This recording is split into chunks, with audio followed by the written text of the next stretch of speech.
예상되기보다 빨리 찾아왔지만 다행히 정부가 교육용 전기요금 가격을 낮춰 학교의 냉방기 가동이 한층 수월해지게 됐습니다. 현대차 전주 공장이 노사 갈등으로 버스 주문량을 소화하지 못하면서 버스업체들이 하나둘 거래선을 옮기고 있습니다. 지난해 승부조작 파문의 중심에 있던 전북 현대 구단의 전 스카우터가 오늘 아침 숨진 채 발견됐습니다.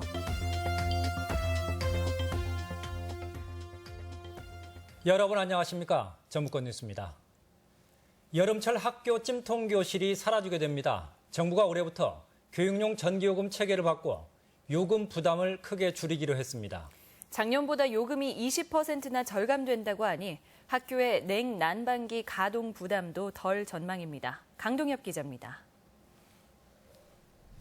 아직 초여름이지만 교실에는 하루 종일 에어컨이 돌아갑니다. 30도를 넘나드는 무더위에 학생들이 수업에 집중할 수 없기 때문입니다. 하지만 운영비가 빠듯하다 보니 벌써부터 요금이 걱정입니다.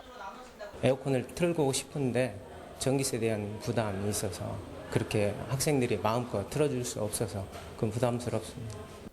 이런 가운데 올해부터 교육용 전기요금 체계가 바뀌어 부담을 크게 덜 수 있을 전망입니다. 우선 요금 기준은 단가가 높은 연중 최대 수요 전력에서 월별 최대 수요 전력으로 바뀌었습니다. 전기 사용량이 많은 학교는 월 전기료가 무려 100만 원 넘게 줄어들었습니다. 또 냉난방기 사용 할인율을 기존 15%에서 50%로 대폭 확대했고 유치원도 동일하게 할인을 받을 수 있도록 했습니다. 다양한 할인 제도가 적용되고 있기 때문에 작년 대비 한 20% 정도의 절감 효과는 있을 것으로 예상하고 있습니다. 여름철이면 어김없이 지적되는 찜통교실이라는 단어가 우리 교육 현장에서 사라질지 주목됩니다. MBC 뉴스 강동엽입니다. 오늘 무주의 한낮 수은주가 한여름 기온인 33.6도까지 치솟았습니다. 도내 전 지역이 30도를 넘는 불볕더위에 올 들어 처음 폭염특보까지 내려졌는데 작년보다 보름 이상 이릅니다. 이경희 기자가 보도합니다. 금요일부터 주말 수준으로 북적이던 한옥마을. 오늘은 불볕더위가 이어지면서 부쩍 한산합니다. 손에는 아이스크림과 음료수 등 시원한 먹을거리와 함께 휴대용 선풍기도 들려져 있습니다. 30도를 넘는 더위에 대청마루에 몸을 뻗어 낮잠을 자는 사람들도 눈에 띕니다. 낮에는 그래도 더위 참을만한 정도인데 오늘은 제가 더위를 안 타는 편인데도 굉장히 땀이 많이 나고 날이 가면 갈수록 이제 날씨가 계속 더워지는 것 같아요. 저도 여기서 안에 실내에 있는데 덥고. 오늘 무주의 낮 최고 기온은 33.6도, 전주도 30.7도까지 올랐습니다. 대부분 지역이 30도가 넘는 가마솥 더위를 보이면서 전주와 정읍, 익산, 무주, 완주에는 폭염주의보도 발효됐습니다.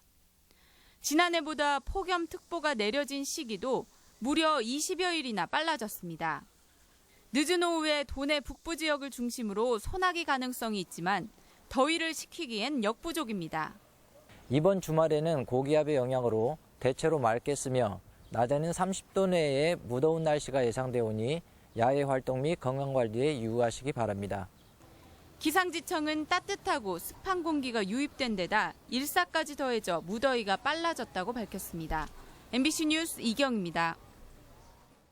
전라북도는 최근 남원과 순창 등 산간 지역 20헥타르의 논에 논물이 마르고 모가 시드는 현상이 나타난 데 이어 고창 지역에서도 염해와 논물 마름이 관찰됐다고 밝혔습니다.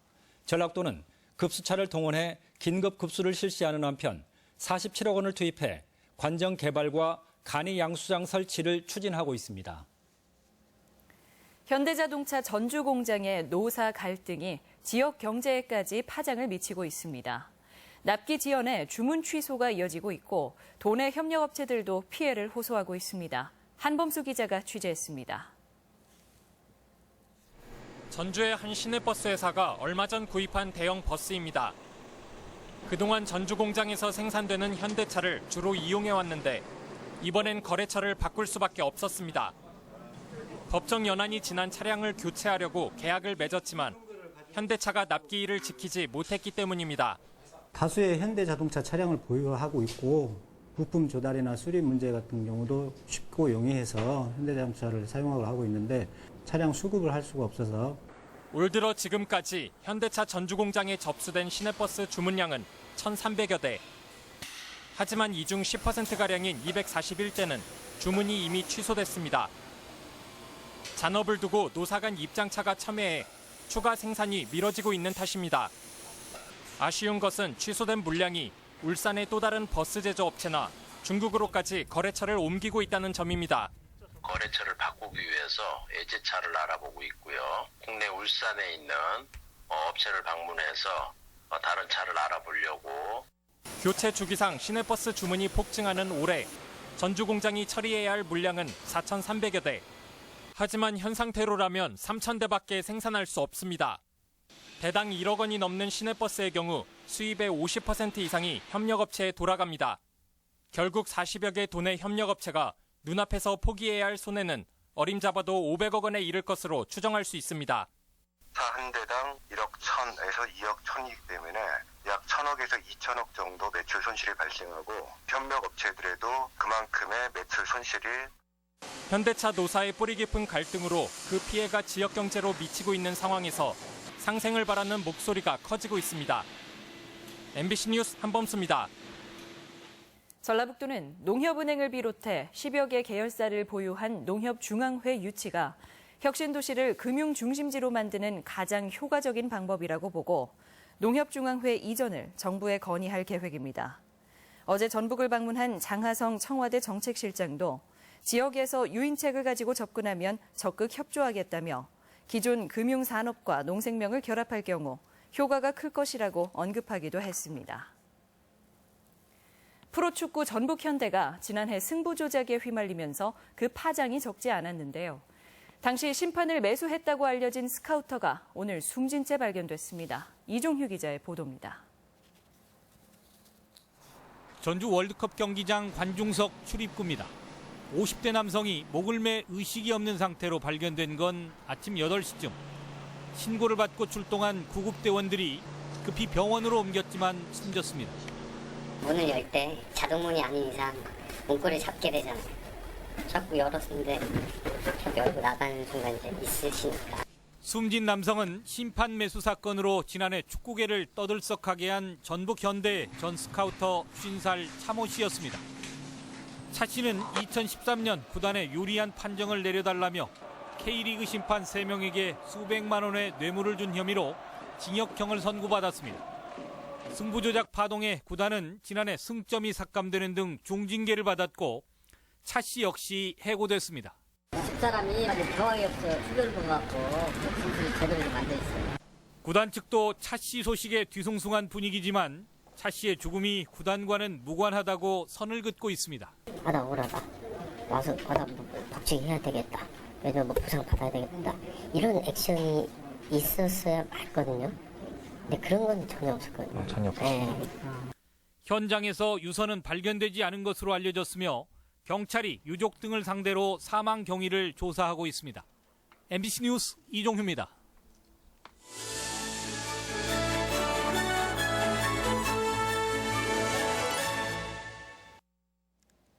도내 인구의 고령화가 심각해지면서 노인 일자리 고민이 커지고 있습니다.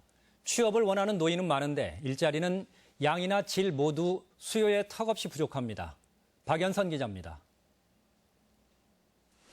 주유소에서 아르바이트를 하는 69살 김윤수 씨. 이른을 바라보는 나이지만 어떤 일이든 나이가 무색할 정도로 능숙하고 활기가 넘칩니다. 날씨 탓에 매번 땀으로 뒤범벅이지만 일이 있다는 것만으로 행복합니다. 장난감 같은 거, 유모차 같은 거 사주면 그렇게 좋아하더라고요. 그러니까 그런 거에 참 거시기도 되고 이런다는 그 자체가 참 좋은 것 같아요.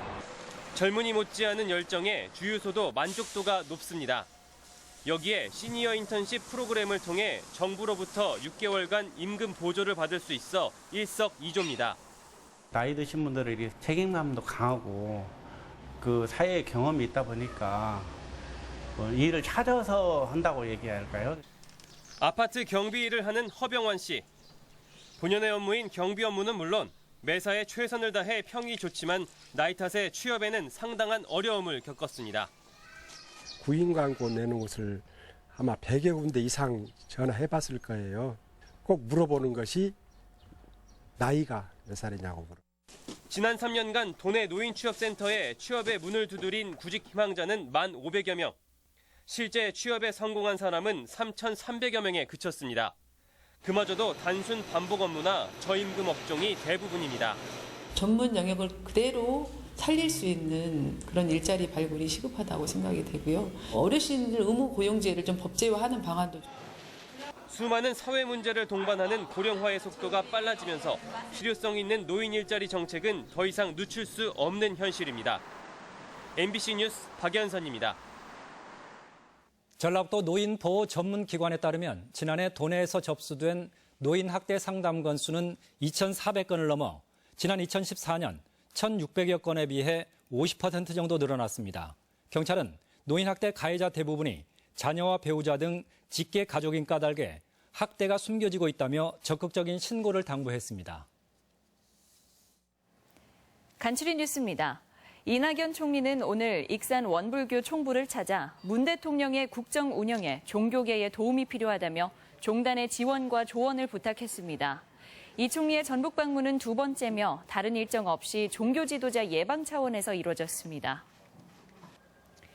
2017 세계 태권도 선수권 대회 참가가 확정된 북한 ITF 태권도 시범단이 오는 24일 무주 개막식에 이어 26일에 전북 도청에서 축하 공연을 펼칩니다.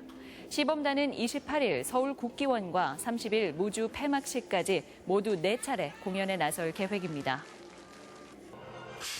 전라북도는 오늘 서울 양재동 AT센터에서 제3회 전북 귀농귀촌 박람회를 열고 수도권의 귀농귀촌 희망자를 모집했습니다. 도내에는 해마다 17,000가구 정도가 귀농귀촌하는데 반 이상이 도내 거주자로 타 지역 출신이 많지 않은 것이 현실입니다. 자치단체장과 지방의원을 뽑는 지방선거가 1년 앞으로 다가왔습니다. 내일 아침 전주 MBC 시사토론에서는 지방선거 1년 전북의 민심을 진단하는 시간으로 대선에서 승리한 민주당이 지방선거까지 여세를 몰아갈지 국민의당이나 진보정당의 반전이 기회를 잡을지 최근 민심과 정국에 대해 토론합니다. 많은 시청 바랍니다. 간추린 뉴스였습니다. 전라북도 교육청은 공무원이 직무와 관련해 외국인으로부터 10만 원이나 미화 100달러 이상의 선물을 받을 경우 신고 대상이라며 반드시 신고토록 했습니다. 선물을 받은 공무원은 소속 교육청에 신고하고 선물을 인도해야 하며 어길 시에는 공직자윤리위원회에 회부돼 징계를 받게 됩니다. 무주경찰서는 기초생활수급자 심사에서 탈락했다는 이유로 자신의 집에 불을 지른 56살 이모 씨를 방화 혐의로 긴급 체포해 수사하고 있습니다. 경찰에 따르면 이 씨는 오늘 아침 9시 반쯤 무주 읍내에 있는 자신의 집에 불을 질러 이웃집까지 모두 태워 3천만 원 상당의 재산 피해를 낸 혐의입니다. 남녀의 성비 불균형이 갈수록 심화되는 것으로 나타났습니다. 통계청에 따르면 도내 남성 인구는 92만 4천 명인 반면 여성 인구는 93만 4천 명으로 여성이 더 높습니다. 전북권 뉴스였습니다.